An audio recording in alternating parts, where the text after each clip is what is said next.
क्या आपको पता है जब से मोहम्मद रिजवान को ओडी कैप्टेंसी से हटाया गया है उसके बाद दो प्रेस कॉन्फ्रेंस होती है पाकिस्तान क्रिकेट बोर्ड की तरफ से ऑफिशियली। एक प्रेस कॉन्फ्रेंस करता है माइक हैसन, एक प्रेस कॉन्फ्रेंस करने के लिए आते हैं मैच से पहले सलमान अली आगा।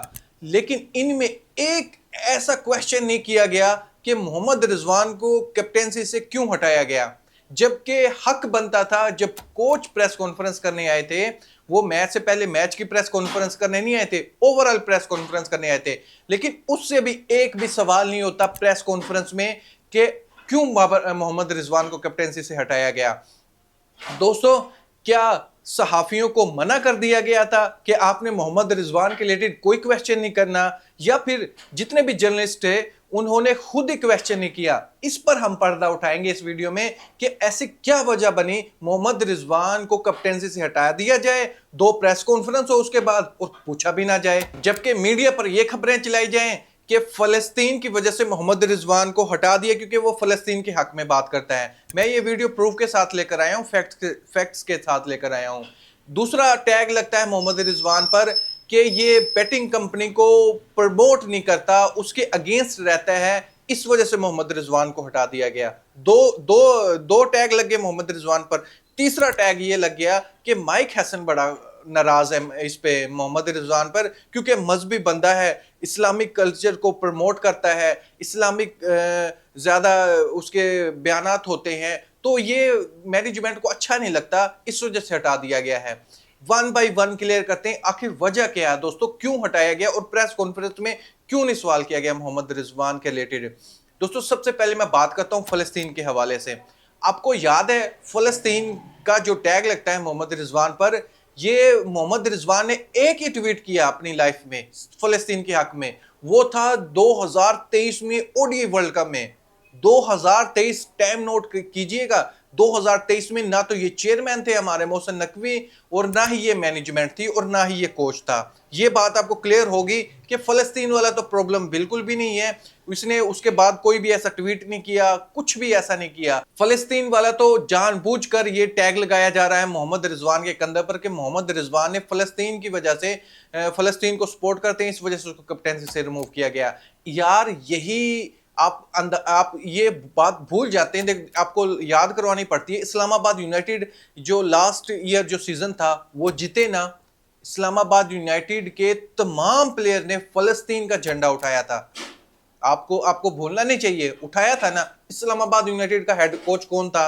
माइक हैसन था। यानी इस बात से यह साबित होता है माइक हैसन अभी भी इस्लामाबाद यूनाइटेड के कोच हैं, उसको कोई प्रॉब्लम नहीं थी फलस्तीन से। यह सिर्फ एक लॉलीपॉप बेचा जा रहा था मार्केट में कि फलस्तीन का टैग लगाकर मोहम्मद रिजवान को साइड पर कर दिया जाए, यह फलस्तीन को बहुत सपोर्ट करता है।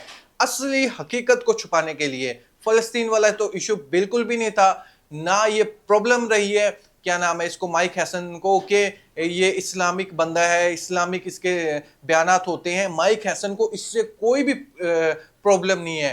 आप मुझे ये बताएं, क्या ये कम है शहनशाह अफरीदी? अल्हम्दुलिल्लाह, शहनशाह अफरीदी के सामने अगर आप फलस्तीन की बात करो, जो स्टांस मोहम्मद रिजवान का होगा वही स्टांस आई थिंक शहनशाह अफरीदी का होगा, किसी भी मुसलमान का यही होगा।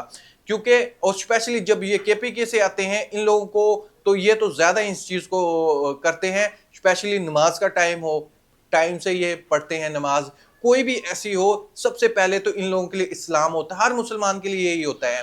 माइक हैसन को ना मोहम्मद रिजवान से ये इशू था, ना ही ये शहनशाह अफरीदी से इशू रहने वाला है। मोहम्मद रिजवान और शहनशाह अफरीदी एक जैसे ही हैं, बस मोहम्मद रिजवान थोड़ा नेक्स्ट लेवल पर चला जाता है, लेकिन शहनशाह अफरीदी भी कम नहीं है अल्हम्दुलिल्लाह। लेकिन सवाल वही, मोहम्मद रिजवान को फिर हटाया क्यों गया? दूसरा टैग लगता है कि बैटिंग कंपनी की वजह से, ये वो नाखुश थी, उन्होंने हटाया है। देखिए, बैटिंग कंपनी ने पाकिस्तान क्रिकेट बोर्ड की तरफ से ऑफिशियल अनाउंस हो गया है कि हम किसी भी बैटिंग कंपनी से कोई भी ताल्लुक नहीं रखना चाहते, हमारी गवर्नमेंट भी नहीं रखना चाहती। जो ऐसे बैटिंग कंपनी वाले प्रमोशन दे रहे होते, ऐड चला रहे होते हैं, उसके अगेंस्ट कार्रवाई की जा रही होती है। तो फिर बैटिंग कंपनी का तो इशू नहीं है। और बैटिंग कंपनी वाली मैं आपको बताता चलूं, ये भी बहुत पुरानी बात है, मैं साइड पर स्क्रीनशॉट लगा दूंगा। ये मोहम्मद रिजवान का बैटिंग कंपनी के साथ भी कोई भी इशू नहीं था कि उनके प्रेशर में आकर मोहम्मद रिजवान को हटा दिया गया है। मोहम्मद रिजवान तो क्या, बाबर आजम और मोहम्मद रिजवान ने करोड़ों रुपए की ऑफर ठुकराई थी बैटिंग कंपनी की तरफ से। लेकिन बाबर आजम और मोहम्मद रिजवान अभी भी इस चीज पर खड़े हैं कि कोई भी बैटिंग कंपनी को हम प्रमोट बिल्कुल भी नहीं करेंगे। और पाकिस्तान में बहुत से प्लेयर जो हैं वो इसी बारे में रहते हैं कि हम बैटिंग कंपनी को प्रमोट नहीं करेंगे। फखर जमान को ले लो आप, फखर जमान यहां तक कि सिर्फ पाकिस्तान में, वो दुबई की लीग आईएलटी खेलने के लिए गया हुआ था, तब फखर जमान ने बैटिंग कंपनी या शराब बेचने वाली कंपनी को के ऐड अपने सीने पर नहीं लगाए थे। उसने, उसकी प्लेन शर्ट थी। लेकिन दूसरी तरफ नसीम शाह, सॉरी, जो पाकिस्तानी थी, जो भी आईएलटी खेले थे, आजम खान वगैरह, तो उन्होंने तो ऐड रिमूव नहीं किया था। फखर जमान ने ऐड, ये वो बैटिंग कंपनी का और शराब बेचने वाली कंपनी का ऐड रिमूव किया था। बैटिंग कंपनी का भी इशू नहीं है, फिर मोहम्मद रिजवान को हटाया क्यों गया? इसके पीछे रीजन क्या है दोस्तों? तीन जो मीडिया पर चल रही थी चीजें, बैटिंग कंपनी वाली, फलस्तीन वाली और मजहबी कल्चर को ज्यादा ये प्रमोट करता है, मजहबी बातें करता है। ये तीनों में से ऐसा कोई भी इशू नहीं है मोहम्मद रिजवान के साथ। आखिर वजह क्या बनी, मोहम्मद रिजवान को क्यों हटा दिया गया?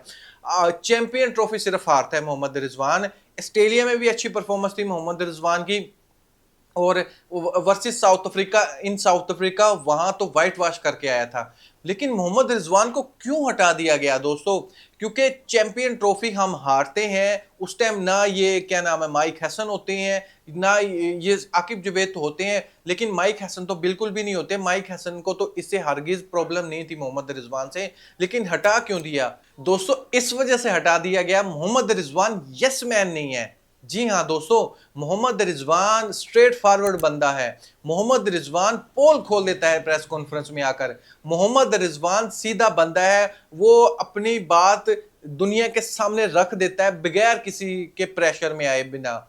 क्योंकि उसने कहा था कि हमसे तो पूछा ही नहीं गया, हमसे तो पूछा ही नहीं गया हमें टी20 से क्यों ड्रॉप कर दिया गया। मैनेजमेंट का मसला है। और मैनेजमेंट कौन है? अल्हम्दुलिल्लाह आप जानते हैं मैनेजमेंट में कौन से बड़े बड़े लोग हैं।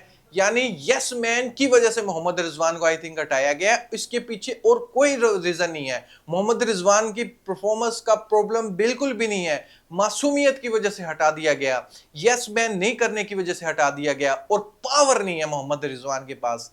ये इशू है दोस्तों।